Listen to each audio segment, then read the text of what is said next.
नमस्ते, प्रणाम। मैं आपकी रीता। मेरे चैनल का नाम है रीता शशि और मैं गाने जा रही हूँ लाचारी नाच की। जैसा होगा कमेंट में ज़रूर बताइएगा। मेरे चैनल को लाइक करें, सब्सक्राइब करें। कृपया आगे से आगे बढ़ें।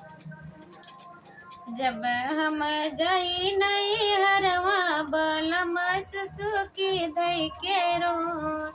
जब हम जाई नहीं हरवा बलम सुसुकी धई के रो।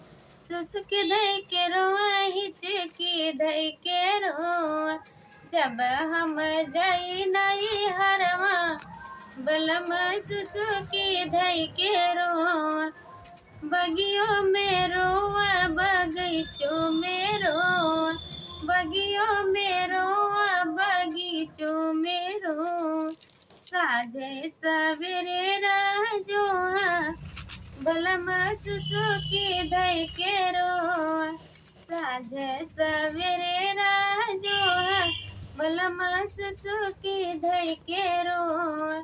जब हम जाई नहीं हरवा बलम सुसुकी धई के रो।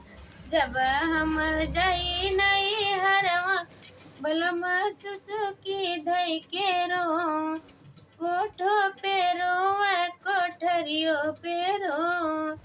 कोठो पर रोआ कोठरियों पर रो।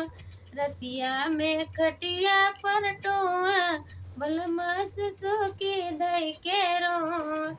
रतिया में खटिया पर टोआ बलम सुसुकी धई के रो। सुसुकी धई के रो, हिचकी धई के रो। जब हम जाई नहीं हरवा बलम सुसुकी धई के रो। खेतवा में रोआ खेतरिया में रो। खेतवा में रोआ खेतरिया में रो। रात भर कबहू न सोआ बलम सुसुकी धई के रो। रात भर कबहू न सोआ बलम सुसुकी धई के रो।